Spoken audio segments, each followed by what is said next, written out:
नमस्कार दोस्तों, स्वागत है आपका अपने चैनल विधि जोशी एकेडमी में। और हम कर रहे हैं classes on BNS. These classes are very very important for your prelims and very very important for your mains. And let's start. Today we are going to start with what this is what the chapter relating to what this is chapter second of punishment. Today we are going to deal with what chapter relating to the punishment, section 4 to 13 ये chapter है। 4 to 13 BNS. This chapter is very important for your prelims. Multiple questions यहाँ से prelims के बनते हैं, mains के question यहाँ से नहीं बनते हैं, इसलिए हम उसी पॉइंट ऑफ व्यू से इसको पढ़ेंगे। You need not to mug up each and every word here. I am giving you free hand in that case. Just concentrate over the questions. कहाँ से क्वेश्चन बनते हैं और समझने की कोशिश करनी है हम लोगों ने। सेक्शन नंबर से भी क्वेश्चंस बहुत ज़्यादा नहीं बनेंगे, एक दो ही क्वेश्चन ऐसे हैं जो नंबर से क्वेश्चन पूछेंगे। जैसे सोलिटरी कन्फाइनमेंट का क्वेश्चन पूछा जाएगा कि कौन से सेक्शन में सोलिटरी कन्फाइनमेंट का प्रोविजन है। अदरवाइज जितने भी क्वेश्चन बनेंगे, मैक्सिमम क्वेश्चन बनेंगे, those will come from the language of the barrack, language of the section. तो हम लोगों ने उनको समझना है। Let's proceed. This is what section number 4। See the language क्या कहता है ये। The punishment to which offenders are liable under the provisions of this Sanhita are. Number 1, कौन कौन से पनिशमेंट दिए जा सकते हैं। नंबर 1 डेथ पेनल्टी है, नंबर 2 इम्प्रिजनमेंट फॉर लाइफ है, number 3 imprisonment which is of 2 डिस्क namely rigorous that is with hard labour, simple. D है फॉरफीचर ऑफ प्रॉपर्टी, ई है फाइन और 6 है एफ है कम्युनिटी सर्विस। तो क्या क्वेश्चन बनता है मैं समझाता हूँ। सेक्शन 4 ये कह रहा है कि जो जितने भी पनिशमेंट हम लोग पढ़ेंगे आने वाले चैप्टर में, बीएनएस में जब ऑफेंसेस शुरू होंगे कि कौन से ऑफेंस के क्या क्या पनिशमेंट हो सकते हैं, तो what kind of punishments are there, है ना। द पनिशमेंट्स, ऐसे कौन कौन से दंड हैं to which offenders are liable under the provisions of this संहिता, भारतीय न्याय संहिता बीएनएस। इन बीएनएस में कौन कौन से पनिशमेंट्स प्रेस्क्राइब किए गए हैं।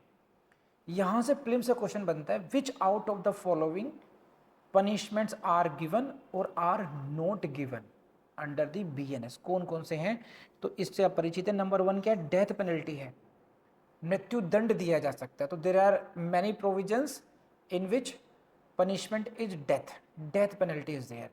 Second is what the imprisonment for life, आजीवन कारावास का दंड दिया जा सकता है। थर्ड है इम्प्रिजनमेंट, ये क्या है, इम्प्रिजनमेंट मतलब कारावास। अब कारावास में देयर में भी ऑफ 2 काइंड्स। नंबर 1 रिग्रेस, इसको हिंदी में बोलते हैं कठोर कारावास।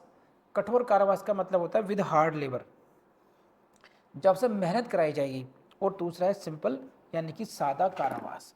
तो आप देखना कई बार आपके जो पनिशमेंट क्लॉजेज आएंगी वहां पे लिखा होगा imprisonment of either description, you will see that imprisonment of either description. So that means when we use the word either description, it means either it can be rigorous or it can be simple. Simple का मतलब होता है you just be confined and you are not required to do any labor, आपको कोई काम नहीं कराया जाएगा। और rigorous के केस में है कि you will have to do some hard work, hard labor करनी पड़ेगी। तो imprisonment may be of 2 kinds. And third है फॉरफीचर ऑफ द प्रॉपर्टी, यानी कि योर प्रॉपर्टी में बी फॉरफिटेड, आपकी प्रॉपर्टी को गवर्नमेंट जब्त कर सकती है। एंड ये है फाइन, फाइन का आप समझ सकते हैं आर्थिक दंड लगाया जा सकता है।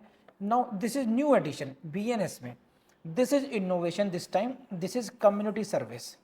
F is what the community service, and community service means what, someone may be asked to do some community service, like he may be asked to be with the traffic police, help them in controlling the this, or he may be asked to be in gurudwara for 15 days, 15 दिन तक आप गुरुद्वारा में रहेंगे। you may be asked to be in the temple like this, कोई भी you may be asked to be in any orphan house, orphan home, किसी जगह भी सामुदायिक जगह जहाँ पर है एक व्यक्ति के अंदर वो सेंस आए कि वो अपने को रिस्पॉन्सिबल समझे, एक जिम्मेदारी वाला काम देना उसको, उससे उसको एक कंटेनमेंट भी फील होगा कि हाँ I have did something good. उस तरह की सर्विस को हम बोलते हैं कम्युनिटी सर्विस। तो this is all about section 4। बहुत ज़्यादा कुछ है नहीं पनिशमेंट के लिए इसमें, बस इनको आप लोग रटेंगे, एक एक वर्ड रटा होना चाहिए। सीक्वेंसिंग डजन मैटर, सीक्वेंसिंग में याद कर लें तो बेटर है, बट आइडेंटिफाई करना है बस कौन कौन सा पनिशमेंट इसमें नहीं है। सो डेथ है, लाइफ है, इम्प्रिजनमेंट है, फोरफीचर प्रॉपर्टी है, फाइन है, and next is what, community service. Not more than this is required for you. Now come to section number 5। This was section 54 and 55 in IPC. Commutation of sentence को, commutation को बोलते हैं लघुकरण, दंड का लघुकरण, दंडादेश का लघुकरण। तो यहां से ये सेक्शन नंबर भी इंपॉर्टेंट है, which section deals with the commutation of the sentence, right. तो एक अभी फिल्म आई है अजय देवगन और तब्बू की, बहुत इमोशनल फिल्म है। फिल्म अपनों में कहाँ, गैरों में कहाँ दम था, गैरों में कहाँ दम था, एक फिल्म आई है अजय देवगन की। उसमें he was sentenced and thereafter he was release earlier. उसको जेल हुई थी अजय देवगन को, बट वो जेल से उसको फिर उसको, हाँ, उसका जो सेंटेंस था उसके ड्यूरेशन को कम कर दिया गया। तो जब किसी सेंटेंस को आप रिड्यूस करते हैं उसके लेंथ को, उसको बोलते हैं कम्यूटेशन ऑफ सेंटेंस, राइट। तो which section provides for the commutation of sentence, this is section number 5। इतना याद करना है आप लोगों ने, अब पढ़ लीजिए। एंड द क्वेश्चन कहाँ से आएगा, वो यहाँ से आएगा। This is what section number 5, appropriate government. Please ये मेरा क्वेश्चन गलत हुआ था यूपीएससी में, एप्रोप्रिएट गवर्नमेंट वर्ड को हाईलाइट कर लीजिए। इसको हिंदी में बोलते हैं समुचित सरकार, समुचित सरकार, ये सीआरपीसी में मिलता है। कम्यूटेशन में without consent of the offender को अगेन हाईलाइट करेंगे, यहाँ पर राइट डाउन पीरो फिल्म्स, यहाँ से क्वेश्चन आएगा। Commute any sentence, commute any sentence, commute any punishment under this संहिता to any other punishment in accordance with section 474 of the BNSS, Bharatiya नागरिक सुरक्षा संहिता 2023। तो यहाँ पर ये देखना है कि जो जो कम्यूट, यहाँ पे क्या कर सकती है एप्रोप्रिएट गवर्नमेंट, क्या कर सकती है, who can commute the sentence, who can commute the punishment. यहाँ से प्रीलिम्स क्वेश्चन आता है कि कौन सी सरकार सेंटेंस का कम्यूटेशन कर सकती है। Answer A state government, answer B central government, answer C appropriate government. अब और option D central government and state government. अब मुझे लगा यार सेंट्रल गवर्नमेंट स्टेट गवर्नमेंट तो पढ़ा है, ये एप्रोप्रिएट गवर्नमेंट क्या होता है, ये तो होगा ही नहीं, क्योंकि जब हमने पढ़ा नहीं होता प्रोविजन उस तरीके से, फिर हम गेस करते हैं इंटेलिजेंट मन करके ना, और ये मेरा क्वेश्चन गलत हुआ। फिर ये दे have used the word appropriate, who can do this, appropriate government can commute. तो प्लीज इतना ही हाईलाइट कीजिए, इससे ज्यादा कुछ नहीं करना है, राइट। अब आ जाइए एक्सप्लेनेशन पे। For the purpose of this section, expression appropriate government means, now they have defined the word, what do you mean by the appropriate government? Appropriate government से क्या मतलब है इन्होंने यहाँ पे समझा है। In cases where the sentence is a sentence of death, ध्यान रखना, in cases where the sentence is a sentence of death, एक बात, और it for an offense against any law relating to the which the executive power union extends. So जब death penalty हो, तो जब death penalty हो, इन case of the penalty is what, punishment is what, death, और it is relating to a matter for which the executive power of the union means union executive power के control में आने वाली punishments.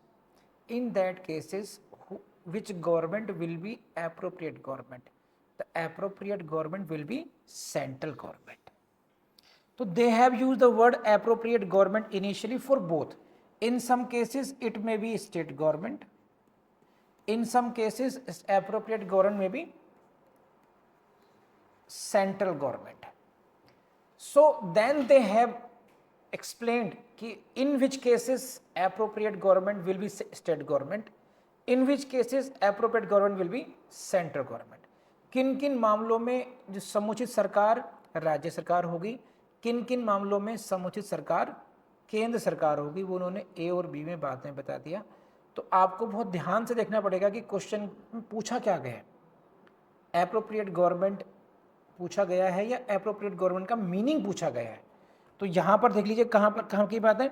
यदि death penalty हो या फिर executive power of the union से रिलेटेड कोई ऑफेंस हो, in that case the appropriate government will be central government. Central government फिर कम्यूट कर पाएगी. और दूसरा कौन सा है, in cases where the sentence is for an offense, ये पूरा executive power of the state extends. Executive power कौन सी, किसकी, स्टेट मैटर की हो, है ना, वेदर और डेथ और नॉट. तो ये देखना इसमें खास बात क्या है कि अगर डेथ पेनल्टी है, देखिए डेथ, यहां पे टेक्निकल क्वेश्चन बनेगा. If the penalty is death, जो punishment is the death penalty, इसमें देखते हैं डेथ पेनल्टी. डेथ पेनल्टी के केस में appropriate government may be central government. All cases, कोई सा भी केसेस हो, मींस वेदर वो यूनियन एग्जीक्यूटिव पावर से रिलेटेड हो या स्टेट एग्जीक्यूटिव पावर से रिलेटेड मैटर हो. डेथ के केस में, in case of death, appropriate government may be central government may be in all cases, but state government भी हो सकती है. लेकिन वो कब होगी, when the matter pertains to the state executive power. So आप इसको ऐसा समझ सकते हैं, डेथ पेनल्टी अगर है तो सेंट्रल गवर्नमेंट तो हमेशा कर ही सकती है, irrespective of the whether the matter pertains to the union executive power और the state executive power. Central government तो होगी ही होगी, हर केस में कर सकती है. लेकिन जो स्टेट गवर्नमेंट है वो केवल कुछ पार्ट को ही, ये जो पार्ट है इतना बस, ये कौन सा पार्ट है जहां पर स्टेट एग्जीक्यूटिव पावर से रिलेटेड ऑफेंस होगा, राइट. अब जैसे ऐसा मान लीजिए किसी ने मर्डर कर दिया, राइट, किसी ने मर्डर किया, कहां पर, यूपी में, and now he has been sentence to death penalty. Death penalty दी गई. नाउ उस, अब वो जो ये कॉन्करेंट लिस्ट में आता है, जो हमारे जो क्रिमिनल लॉ है, जो लॉज हैं वो कॉन्करेंट लिस्ट में आता है. इसका मतलब है यूनियन भी लॉ बना सकते हैं और स्टेट भी बना सकते हैं. नाउ द डेथ पेनल्टी को के जो अब कॉन्डोनेशन है या कम्यूटेशन है, उसको कौन कौन कर सकता है. अब क्योंकि ये स्टेट एग्जीक्यूटिव पावर के उसमें आता था, तो लेकिन यहाँ पर because of this central government कर ही सकती है इसमें. Are you getting point. अब मान लीजिए कोई मिलिट्री का इंस्टॉलेशन है, मिलिट्री की कोई कंटोनमेंट एरिया है, वो लोकेटेड है यूपी में, मेरठ में, और वहाँ पे किसी को आर्म्स एक्ट में किसी उसमें वहाँ पर उसको डेथ पेनल्टी दी गई है, जहाँ पर उसका, अब no that is totally related to what, union executive power से रिलेटेड मैटर आ गया. तो भले ही वो स्टेट से हो, वहाँ पर स्टेट गवर्नमेंट का रोल खत्म हो जाता है वहाँ पर. तो डेथ पेनल्टी के केस में सेंट्रल गवर्नमेंट को, जिस व्यक्ति को डेथ पेनल्टी दी गई है, वो हर एक व्यक्ति, उसका को ऑफेंस वेदर वो that is related to the union executive और it is related to the state executive, he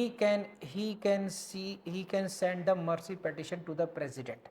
राष्ट्रपति को भेज सकते हैं और उसको वो कम्यूट कर सकते हैं. वो एप्रोप्रिएट गवर्नमेंट हो जाएगी सेंट्रल गवर्नमेंट. तो वहाँ तो कोई वो है ही नहीं. डेथ के केस में, कौन से केस में, ये देखिए जो बी क्लॉज है उसको पढ़ना चाहिए आपको. स्टेट गवर्नमेंट कहाँ पर होती है, the state government of the state with in which the offender is sentenced, जहां पर ऑफेंडर को सेंटेंस्ड किया गया है, ऑफेंडर को दंड दिया गया है, वहां की राज्य सरकार, government of that state with in which the offender is sentenced.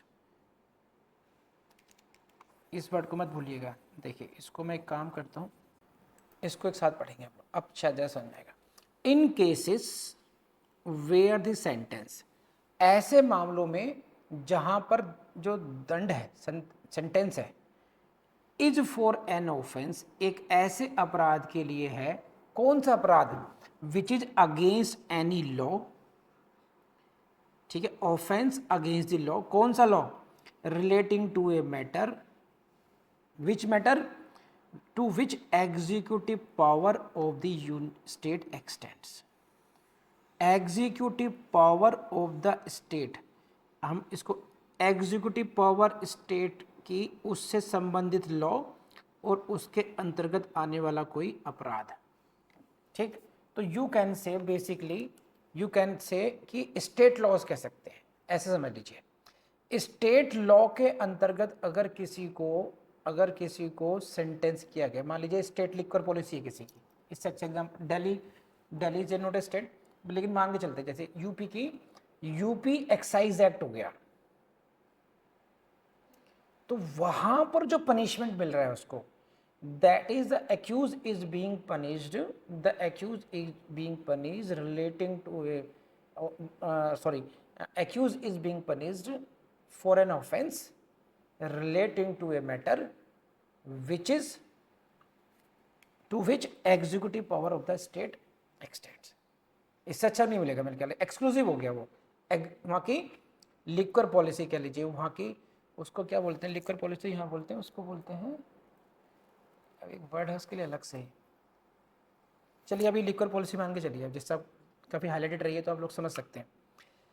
तो लिक्वर पॉलिसी से मैटर कौन सा हो गया, वो एक्सक्लूसिवली स्टेट के डोमेन में आ गया।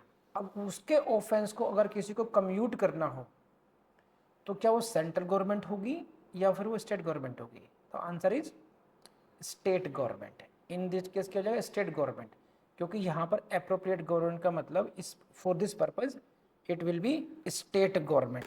और कौन सी स्टेट गवर्नमेंट, ध्यान रखना इसको अंडरलाइन के लिए, within which the offender is sentenced, जिस प्रदेश में उसको सजा मिली है, not where the offence is committed. यहां पर वर्ड यूज किया गया सेंटेंस्ड। समटाइम्स व्हाट हैपन्स, दो बहुत इंटरेस्टिंग है, एक केस हुआ गुजरात में, offence was committed in Gujarat, but for some reasons the trial was transferred to the neighboring state of the Maharashtra. The case was tried in Maharashtra, and the accused was sentenced there now. तो यहां पर जो government, ये commutation की बात कर रहे हैं, तो अब अगर कम्यूटेशन कौन करेगा, कम्यूटेशन गुजरात गवर्नमेंट करेगी या महाराष्ट्र गवर्नमेंट करेगी। आई बिलीव कि आपको ये बात समझ में आ रही होगी, बहुत टेक्निकल बात कर रहा हूँ मैं।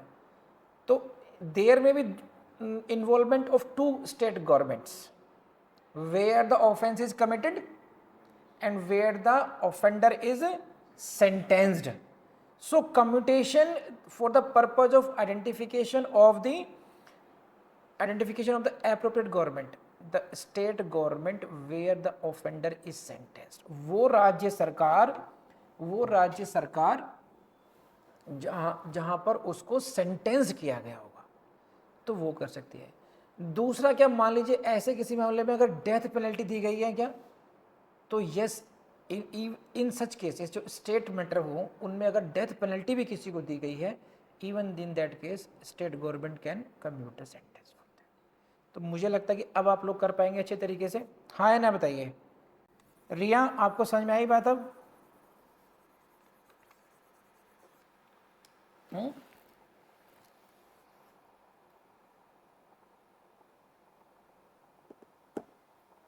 ठीक, मैं समअप करता हूं इसको। This is section number 5। पहला क्वेश्चन इन जो प्रीलिम्स में मिलेगा, you will see the question in section number 5 commutation of sentence, heading marginal note से क्वेश्चन मिलेगा आपको। Secondly they will cast question from what, appropriate government word से पूछेंगे। Now next question पूछते हैं कि whether the consent of the offender is required और not. Now suppose कीजिए मिस्टर मुनीत शर्मा है ना, suppose mister Muneet Sharma is sentenced. Now he is undergoing imprisonment, right? अब he is very good in behave, अच्छे तरीके से सब कुछ कर रहा है वो, बट लेटर ऑन उसको उस जगह से ही प्यार हो जाता है, उन इनमेट से ही प्यार हो जाता है, वहाँ की वार्डन से, वहाँ के स्टाफ से, और उसका मन लग गया है, अब बाहर की दुनिया में निकलना ही नहीं चाहता, राइट? लेकिन गवर्नमेंट को लगता है कि नहीं, he is a nice guy, his sentence should be reduced now, उसमें चेंज होना चाहिए for his benefit. So the question is कि whether government will have to seek his consent और नॉट। तो आंसर इज नो। यहां से question बनता है फिर प्रीलिम्स का, without the consent of the offender. आरोपी अपराधी की सम्मति के बिना कर लेंगे। अब मुझे बताइए कर सकते हैं नहीं कर सकते हैं। और दूसरा ये आएगा कि वो जो कम्यूटेशन होगा फिर वो कौन से मतलब एक लाइफ इम्प्रिजनमेंट को कम्यूट करेंगे तो कितने उसमें कर सकते हैं, वो सारा जो है सब that will be determined as per the section 474 of the BNSS, Bharatiya नागरिक सुरक्षा संहिता। उसमें नहीं जाएंगे अभी आप, केवल सेक्शन 474 में वो तरीका है, मैनर है, द वे आउट है कि यहाँ पर in this section only the appropriate government has been given power, शक्ति दी गई है उसको कि क्या आप कर सकते हैं नहीं कर सकते हैं। अगर क्वेश्चन ये आ जाए कि क्या state government, whether the state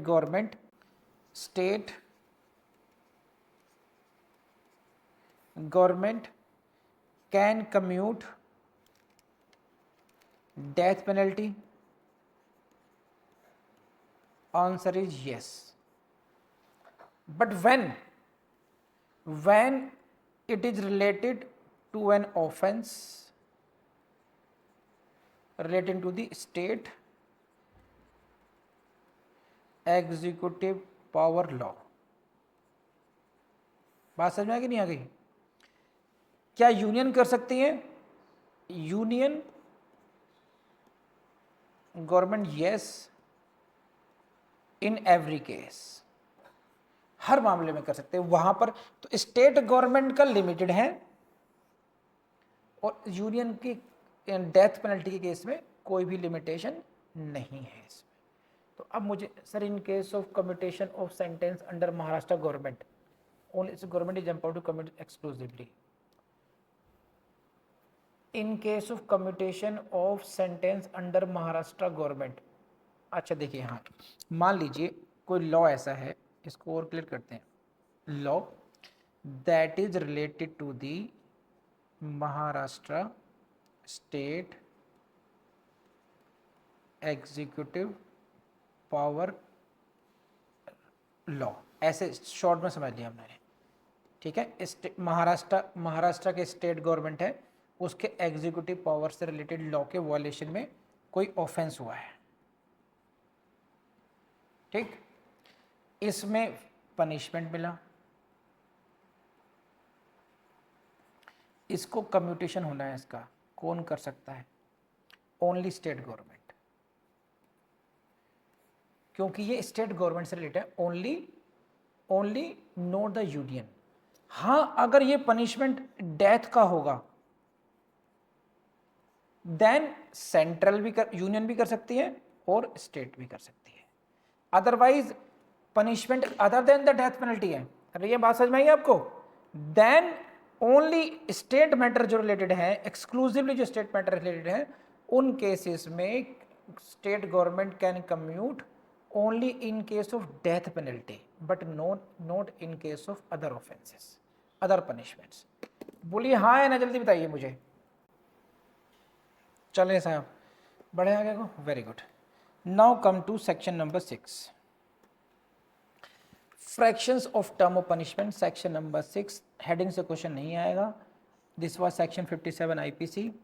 in calculating fractions of the terms of punishment, imprisonment for life shall be reckoned as equivalent to imprisonment for 20 years unless otherwise provided।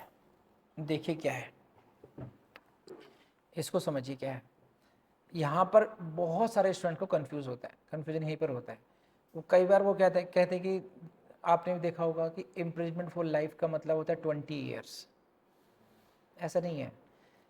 ये देखिए यहाँ पर क्या, इन calculating fractions of the terms of punishment, in calculating fractions for the purpose of commutation, for the purpose of commutation we need to see कि कितना punishment मिला था और कितने साल का इसका पनिशमेंट हो चुका है।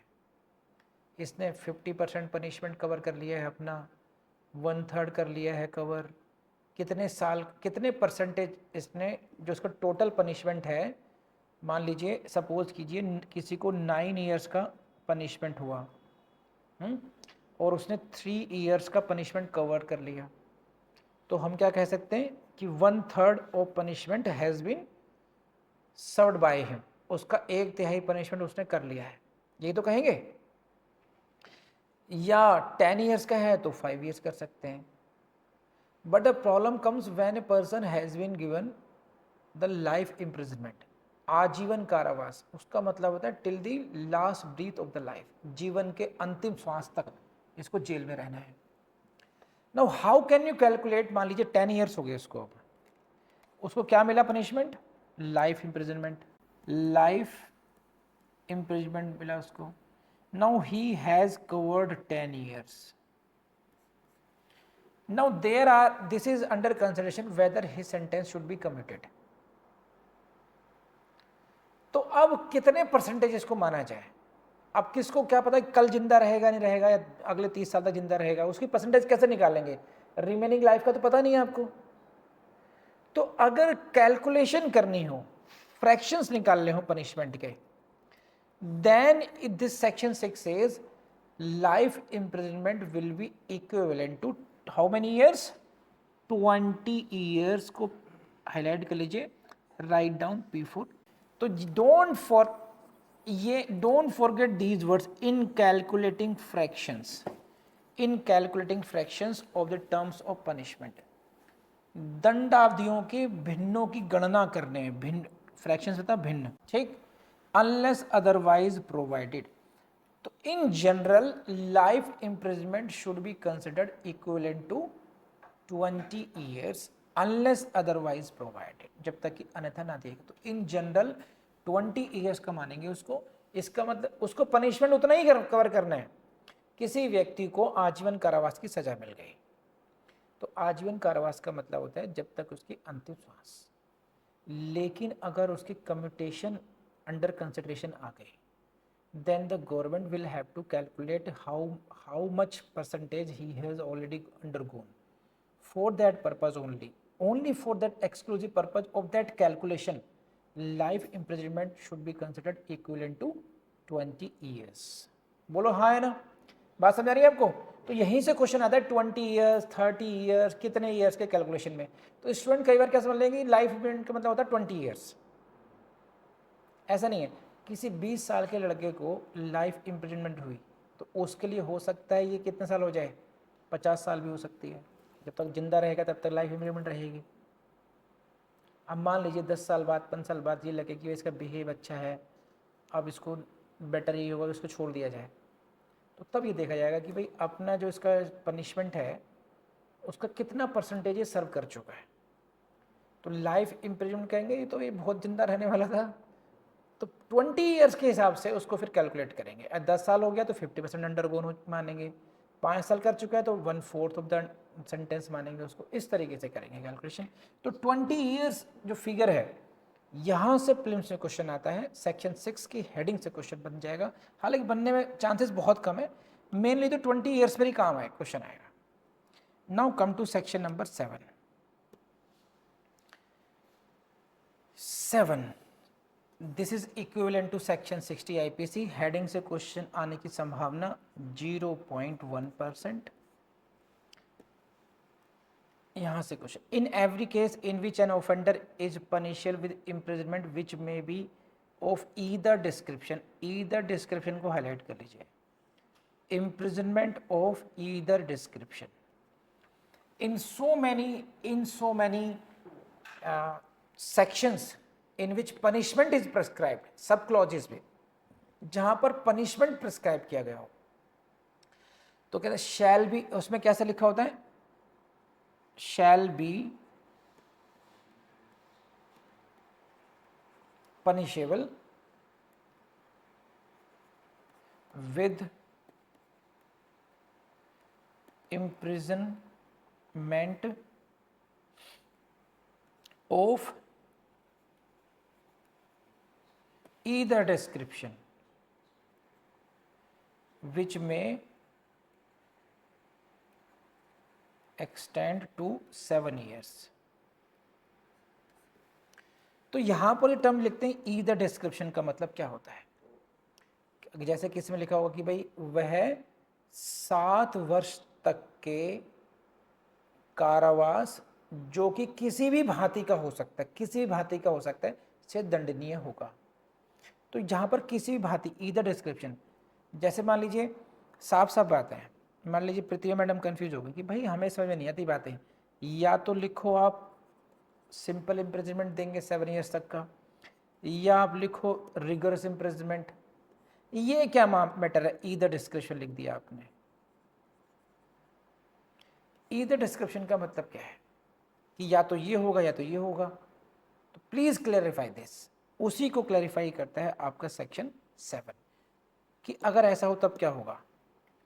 It shall be competent to the court. कौन सी court, which sentences the offender, वो कोर्ट जिसने उसको दंड दिया हो, to direct that such imprisonment, ऐसा जो इम्प्रिजनमेंट पे है, शैल बी होली रिगोरस, पूरी की तरह रिगोरस हो सकता है. It can be wholly simple, और that any part of such imprisonment shall be rigorous and rest simple.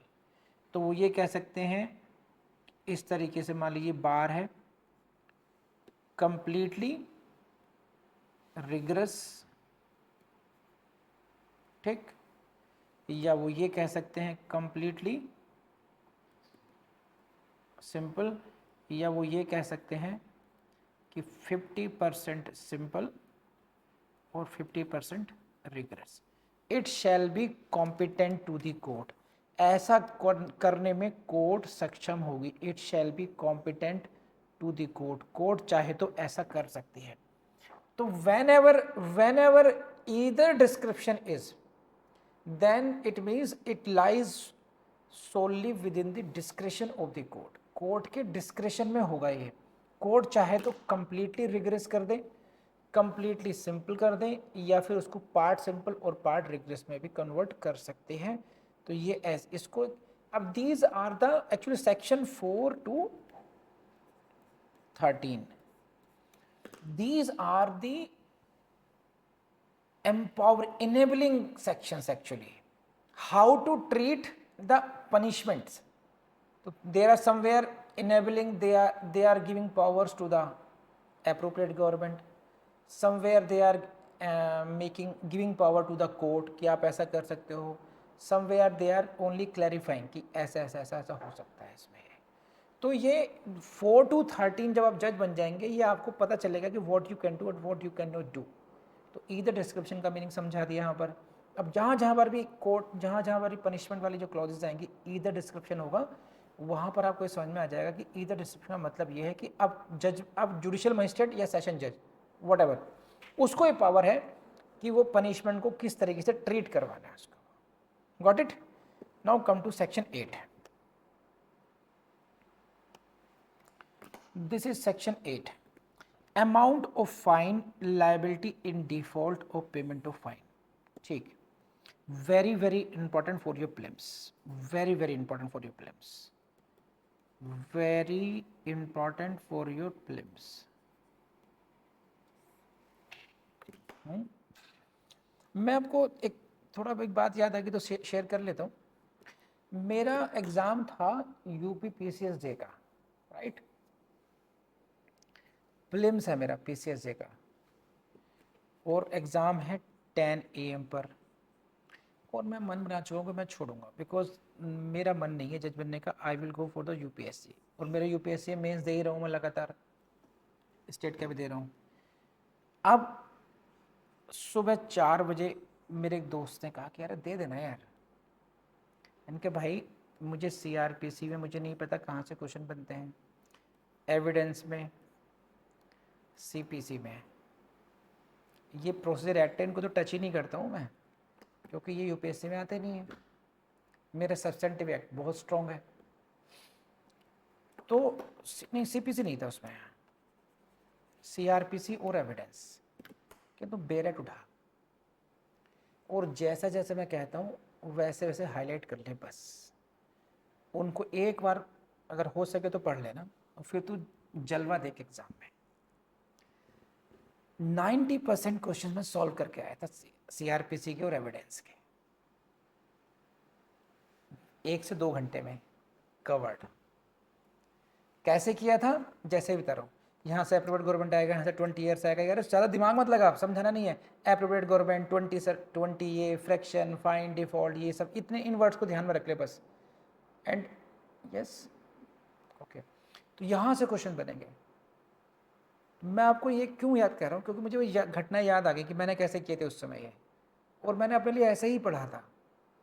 Her section में बहुत ज़्यादा रिसर्च हमें नहीं करनी चाहिए।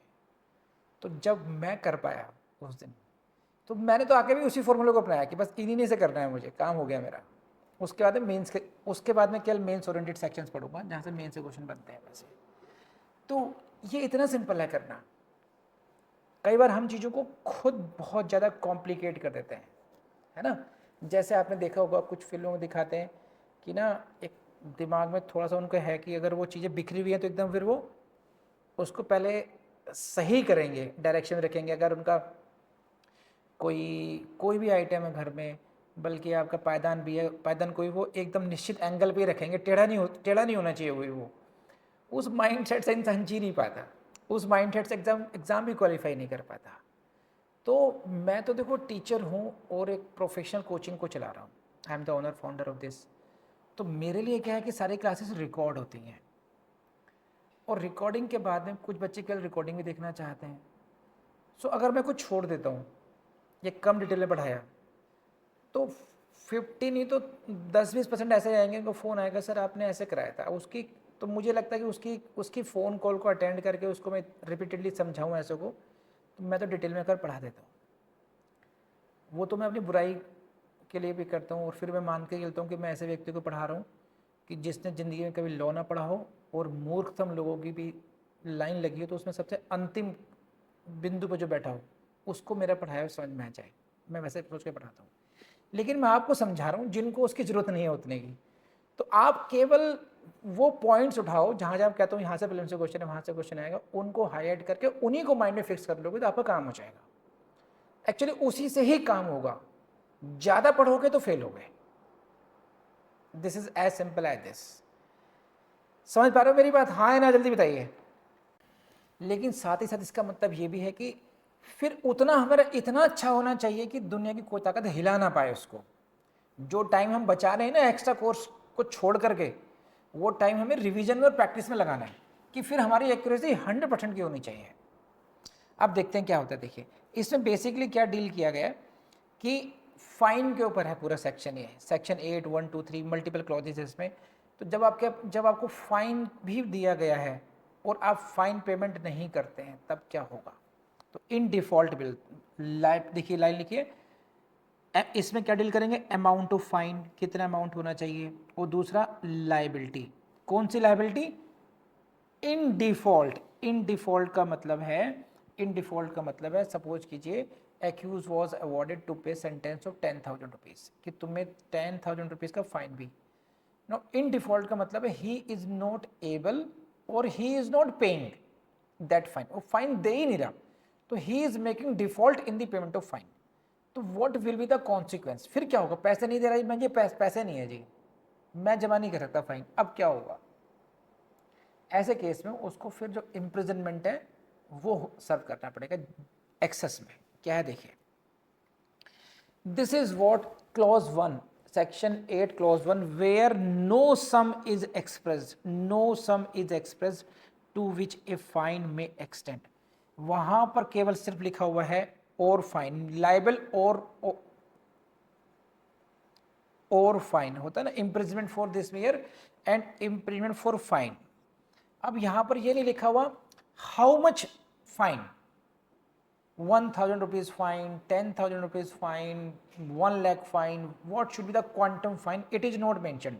तो रेड कलर में आपको ये लिखा हुआ है where no sum is expressed, no sum is expressed to which a fine may extend, right? Then the amount of fine is unlimited, unlimited को प्लिम्स में लगाइए, P for प्लिम्स, unlimited होगा but shall not be excessive, लेकिन वो असीमित तो होगा, असीमित, अनलिमिटेड को बोलते हैं असीमित, असीमित किंतु अत्यधिक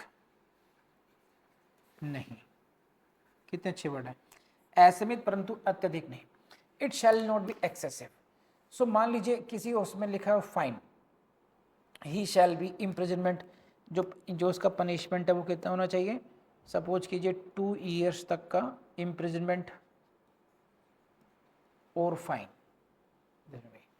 आपने कहा जेल तो नहीं भेज रहा, लेकिन 2 लाख का fine, no this is excessive. तो फाइन आप as per the circumstances, as per the situation of the accused भी देखेंगे आप, इट इज नॉट कि एज इफ कुछ भी कहेंगे, क्योंकि वहां पे कोई लिमिट नहीं है, वहां पे शब्द क्या लिखा हुआ है, फाइन, विदाउट एनी लिमिट हो गया, इट मीन्स क्या हो गया, अनलिमिटेड। तो आपको क्वेश्चन प्रीलिम्स से पूछेगा बस इतना कि इन कीवर्ड्स को ध्यान रखना है आप लोगों ने, ये रहे आपके सामने, unlimited but shell not be excessive, excessive नहीं होगा। बोलो कर लेंगे आप लोग, बस 8 की क्लॉज 2 में आ जाइए। In every case of an offence punishable with imprisonment as well as fine, तो यहाँ पर इम्प्रिजनमेंट है प्लस फाइन दोनों है। In which the offender is sentence to a fine, जिसे फाइन लगाया गया है, whether with or without imprisonment, right. So basically जो ऑफेंस है वो कैसा है, उसमें आप कारावास भी कर सकते हो और उसको दंड भी दे सकते हो, कारावास एवं दंड दोनों की व्यवस्था है, लेकिन आपने क्या किया है, उसमें फाइन लगाया है, right, it means fine is impose. Basically बात यह है कि आपने उस एक्यूज को कहा कि यू विल हैव टू पे the fine weather with or without imprisonment, या विद इम्प्रिजनमेंट कहा है, मान लीजिए ऐसे भी हो सकता है कि भाई 2 ईयर्स तक के लिए आपको 2 ईयर्स तक का इम्प्रिजनमेंट देना है प्लस 10K का आपको फाइन देना है, या ये भी हो सकता है कि only fine of 10K, no imprisonment, दोनों ही सिचुएशन हो गई आपकी है। सेकंड क्या हो सकता है, कोई ऐसा ऑफेंस क्या है, कई बार ऑफेंस ऐसे भी होते हैं पनिशेबल विद इम्प्रिजनमेंट और फाइन, और विद इम्प्रिजनमेंट और फाइन, और with fine only, only fine भी होता है।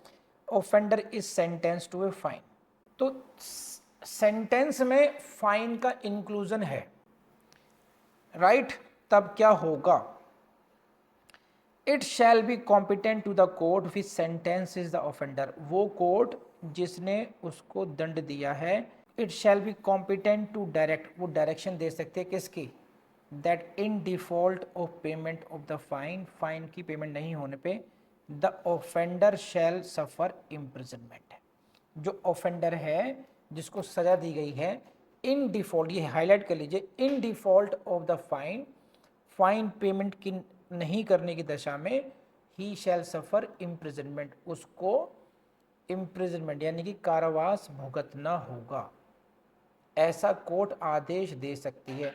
तो आपको इतनी लैंग्वेज में नहीं जाना है, आपको क्या करना है, in default of fine punish suffer imprisonment हो सकता है। अब उससे भी आगे क्या है, the offender shall suffer imprisonment for a certain term in which imprisonment shall be, underline के लीजिए, imprisonment shall be in excess of any other imprisonment. ये जो इम्प्रिजनमेंट दिया जा रहा है, आपको दिया गया था कि मान लीजिए सपोज कीजिए 2 ईयर इम्प्रिजनमेंट प्लस 10 के फाइन, आप फाइन नहीं दे रहे हैं यानी कि डिफॉल्ट कर रहे हैं, इसके बदले में फिर आपको इम्प्रिजनमेंट किया जा रहा है, तो 2 years plus that default imprisonment in excess का मतलब ये हुआ है ना, इन excess of any other imprisonment, जो अन्य आपको कारावास मिल रहा है उसमें उतने महीने, मान लीजिए 4 महीने का एक तो 2 years plus 4 months imprisonment excess हो जाएगी वो, तो जो जेल में पहले निर्धारित था उससे एक्सेस करके, तो ये इन एक्सेस वर्ड जो है यहां से प्रीलिम्स से क्वेश्चन आता है कि जो imprisonment in default fine, imprisonment कौन सा, इन डिफॉल्ट ऑफ फाइन, वो एक्सेस में होगा या नहीं होगा, that should be in excess to what, to other imprisonment. Please let me know आपके पास समझ में आई।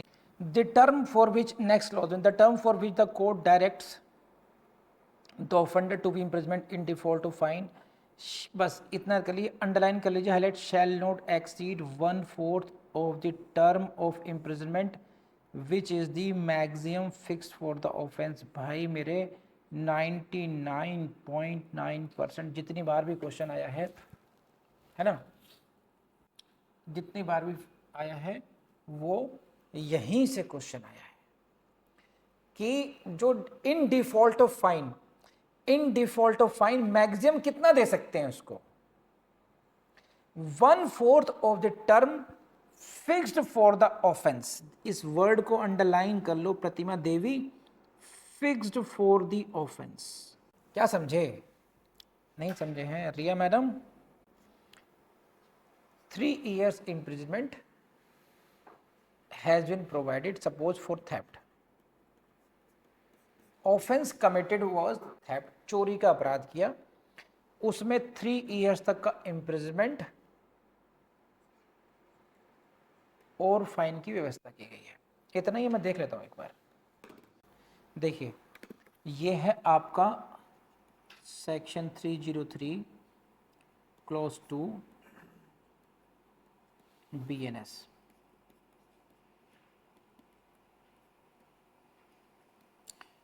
पनिशमेंट फॉर थेफ्ट क्या है, इम्प्रिजनमेंट विच में एक्सटेंड फॉर 3 years, ये हो सकती है, और ये कैसा, ईदर डिस्क्रिप्शन, मिला शब्द आपको, ईदर, राइट, एक तो ये हुआ, और फाइन और बोथ, ये है। तो ईदर डिस्क्रिप्शन का आपने पढ़ लिए, जान के पढ़ चुके हम लोग। ईदर डिस्क्रिप्शन का मतलब क्या होगा कि न the court can say Holi 3 years for rigorous, Holi simple 3 years और मिक्स 3 years करके कर सकते हैं। अब नाउ फाइन क्या लिखा है यहाँ पर, और फाइन, यहाँ पर फाइन की मैक्सिमम लिमिट डिफाइन नहीं की गई, तो इस यहाँ पर क्या मतलब हो जाएगा इसका, it is unlimited but not excessive, यहाँ पर कवर हो गया। अब सपोज कीजिए 10 के फाइन दिया, अवॉर्ड किया गया था, पेमेंट नहीं हुई उसकी, तो क्या हो जाएगा, डिफॉल्ट हो गया। नो इन डिफॉल्ट, डिफॉल्ट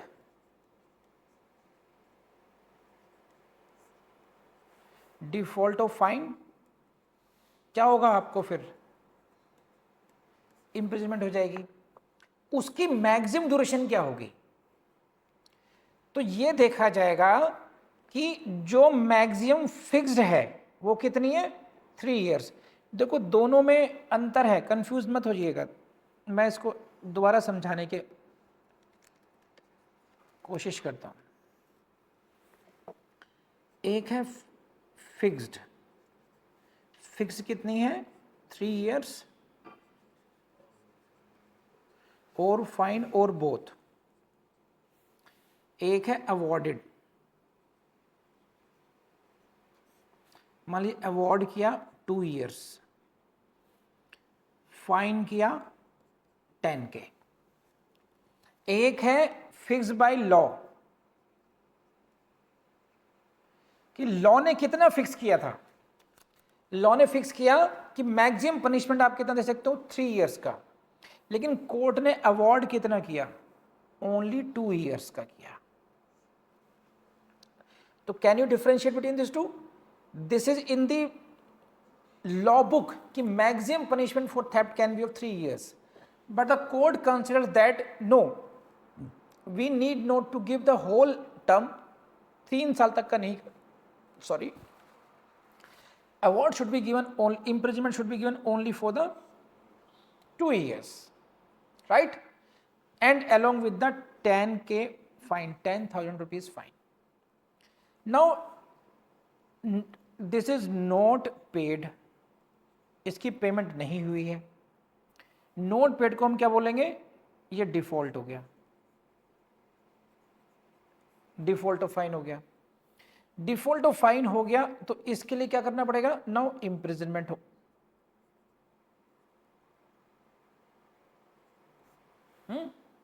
वो कितना हो सकता है? 1/4, 1/4। लेकिन ऑफ व्हाट? 1/4 ऑफ 3 इयर्स या 1/4 of 2 years? Come on fast, आप लिए बताइए जल्दी से। 1/4 of what? 1/4 of 3 years. You got it? ये रहा आपके सामने, ये 1/4 of what, which is maximum fix for the offence. Maximum fix जो किया गया ऑफेंस के लिए। अब समझिए खेल क्या मिला है उसको? लाइफ इम्प्रिजनमेंट, है ना? Life imprisonment and fine. अब फाइन था मान लीजिए 1 लाख,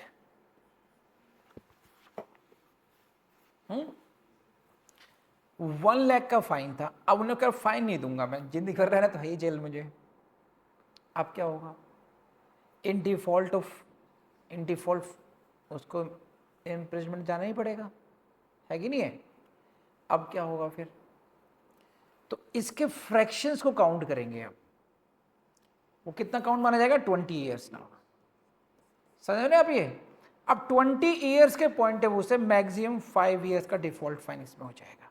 आप कहेंगे सर जब रहेगा ही सांस तक तो फिर, लेकिन ये क्या थ्योरेटिकली सही, ये तो करना ही पड़ेगा इन डिफॉल्ट ऑफ फाइन, क्योंकि हो सकता है आने वाले टाइम में कम्यूटेशन में लग जाए कि भाई इसने लगभग अब 20 साल काट लिए हैं, ऐसे ख़त्म कर दिया। कह रहे नहीं रुको रुको रुको रुको, चलिए ठीक है, लाइफ इम्प्रिजनमेंट को कम्यूटेशन कर रहे हैं, लेकिन इन डिफॉल्ट ऑफ फाइन को कौन करेगा अब? तो वहाँ पर बहुत टेक्निकल चीज़ें फंस जाती हैं कई बार। तो आपको मेरे ख्याल से कॉन्सेप्ट समझ में आना शुरू हो गया होगा कि लाइफ इम्प्रिजनमेंट के लिए कई बार उसको कुछ देखना पड़ेगा, क्योंकि 1/4 भी है, कई बार कम्यूटेशन के पर्पज से हमें देखना पड़ेगा कितना ने सेंटेंस अंडर, कितने परसेंटेज सेंटेंस अंडर को हो चुका है। तो लाइफ इम्प्रिजनमेंट को हम लोग 20 ईयर्स काउंट करते हैं वहाँ पर। प्लीज़ लेट मी नो आपको बात समझ में आई नहीं आई? हाँ है ना? आएगा आएगा। देखो ये तो मैं गारंटी दे सकता हूँ, जहाँ से पढ़ा रहा हूँ वहीं से ही क्वेश्चन आएंगे। मैं कह रहा हूँ कि मैं नहीं कह रहा कि वहाँ से भी आएंगे, मैं कह रहा हूँ वहाँ से ही आएंगे।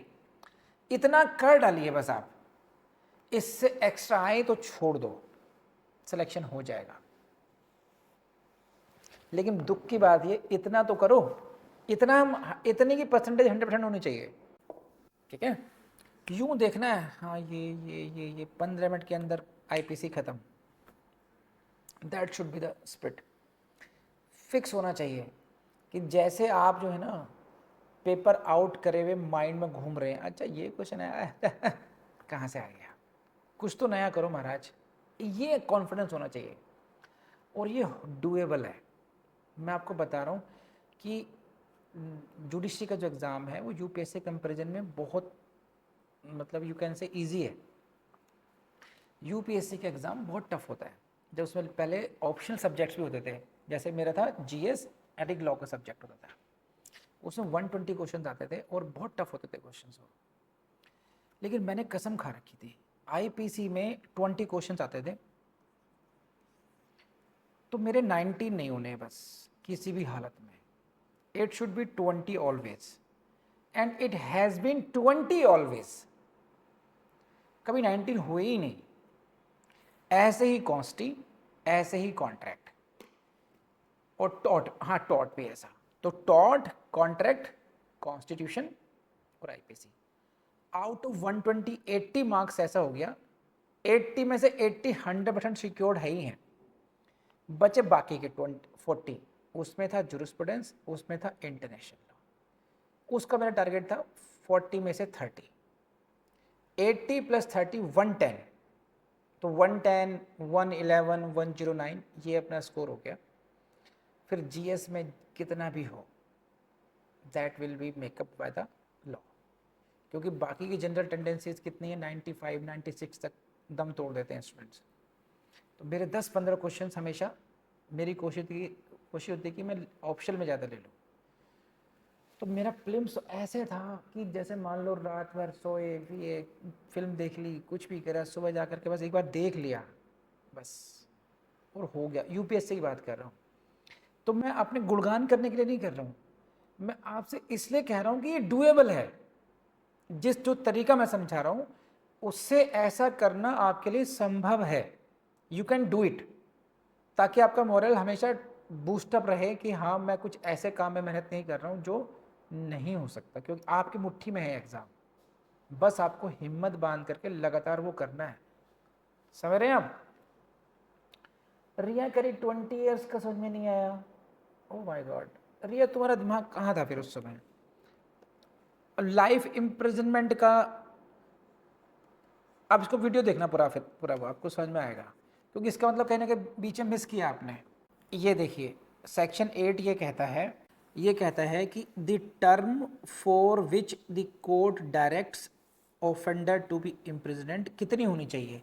शैल नोट एक्सीड 1/4 ऑफ मैक्सिमम। ठीक है, ये तो समझ में आ गया सब लोगों को, इसका मैं एग्जाम्पल भी दे चुका हूँ। अब मान लीजिए किसी को लाइफ इम्प्रिजनमेंट मिली हो, लाइफ इम्प्रिजनमेंट हुई हो प्लस फाइन हो, और वो व्यक्ति फाइन नहीं दे, तब 1/4 कैसे निकालो? 1/4 ऑफ लाइफ निकालोगे, कैसे करोगे आप? इसकी एक होता है लाइफ, 1/4 ऑफ लाइफ को 1/4 ऑफ लाइफ इम्प्रिजनमेंट, तो लाइफ इम्प्रिजनमेंट की जगह आप सब्स्टिट्यूट क्या कर दोगे? 20 ईयर्स कर दोगे, राइट? तो अगर किसी को कहा गया कि तुम्हें क्या अवार्ड किया जा रहा है, मान लो रिया आपने किसी को जज बनने के बाद में क्या किया, लाइफ अवार्ड किया प्लस फाइन किया। अब इन डिफॉल्ट ऑफ फाइन क्या होगा? इन डिफॉल्ट ऑफ फाइन क्या होगा?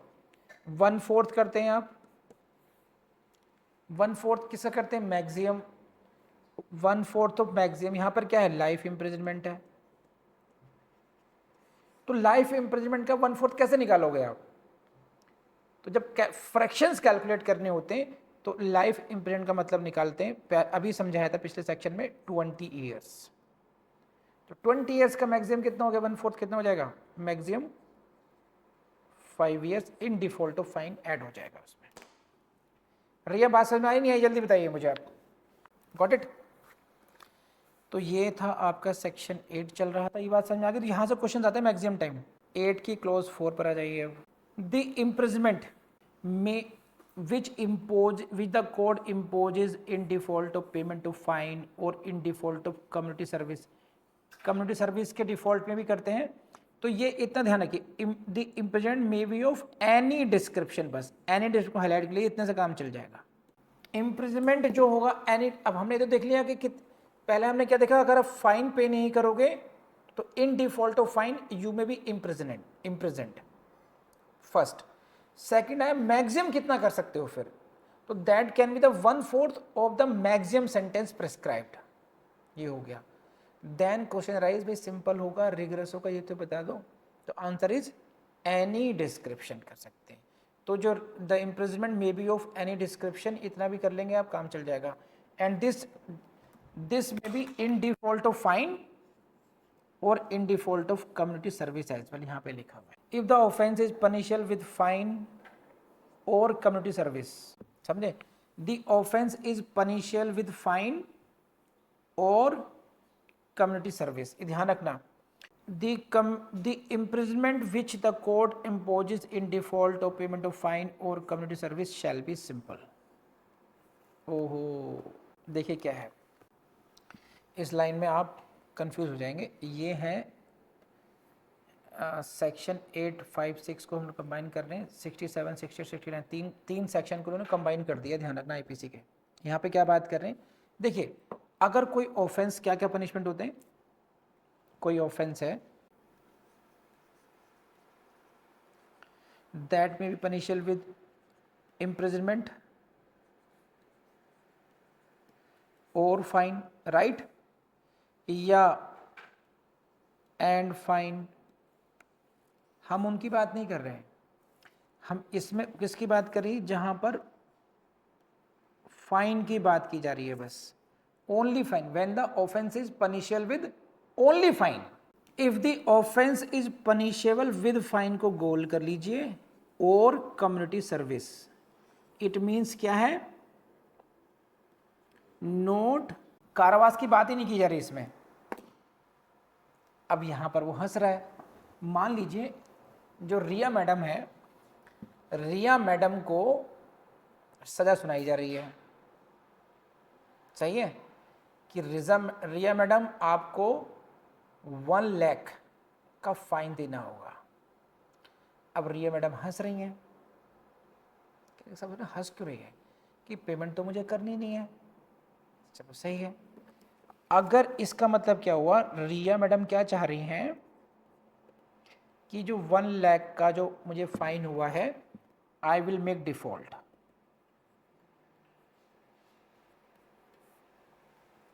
क्या कर लोगे, इन डिफॉल्ट में क्या होगा बताओ, इम्प्रिजनमेंट होगा, होगा नहीं होगा, ठीक है, कर देना इम्प्रिजनमेंट। तो इम्प्रिजनमेंट मैक्सिमम कितना होगा, 1/4 किसका, ऑफ मैक्सिमम इम्प्रिजनमेंट। रिया इसलिए हंस रही है कि ये जो ऑफेंस है वहां पे इम्प्रिजनमेंट का जिक्र ही नहीं किया गया, तब कैसे करोगे, इन डिफॉल्ट फाइन निकाल कैसे लोगे आप, जहां पर है ही केवल फाइन का पनिशमेंट या कम्युनिटी सर्विस का, भाई वहां से कैसे 1/4 of what, 1/4 of 0, you can note.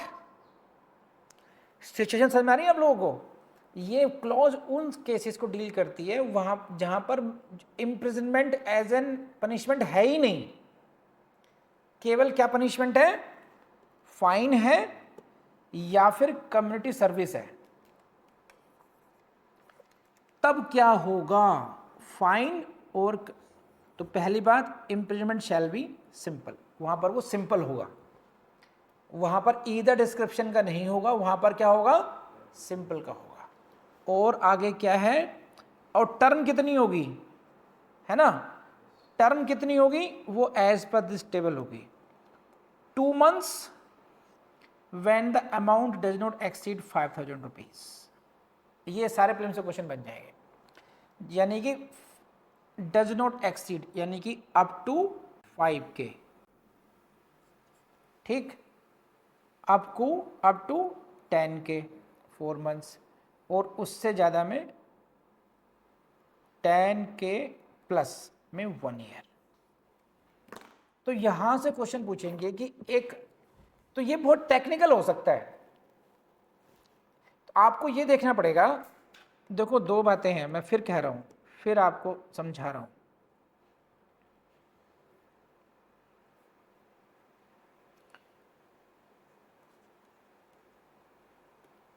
Punishment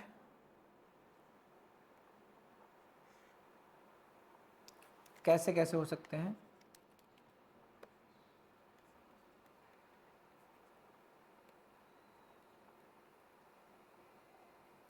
imprisonment plus दो सिचुएशन हो सकती हैं, एंड फाइन और फाइन, राइट। दूसरा क्या हो सकता है, पनिशमेंट, फाइन कहीं हो या कम्युनिटी सर्विस हो। और क्लैरिफिकेशन लिख रहा हूं,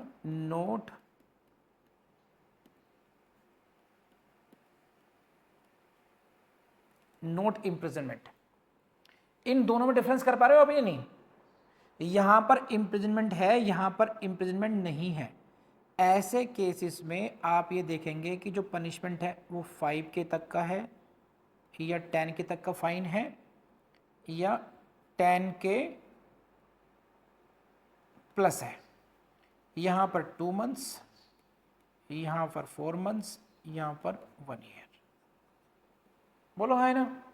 और यहाँ पर कैसा हो सकता है, 1/4 ऑफ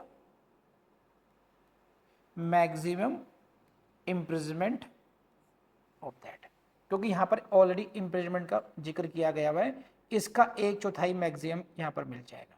क्योंकि यहाँ पर इम्प्रिजनमेंट दिया ही नहीं गया, तो इसलिए फिर हम इस फॉर्मूले को अडॉप्ट करते हैं इस कैटेगरी में। आई बिलीव अब आपको बहुत अच्छे तरीके से समझ में आ गया होगा। प्लीज़ लेट मी नो अभी भी किसी को समझ में नहीं आया है तब जल्दी बताइए। सो अभी इसको इतना कीजिए आप लोग। चलिए बाय बाय, टेक केयर। बहुत डिटेल में पढ़ाया गया है और बहुत टेक्निकली पढ़ाया गया है, बहुत इंपॉर्टेंट है आपके लिए। बस आपसे यही कहूँगा कि अगर ये वीडियो आपको पसंद आए तो अपने दोस्तों से शेयर करना नहीं भूलेंगे आप लोग, लाइक भी कीजिएगा और कमेंट भी कीजिएगा।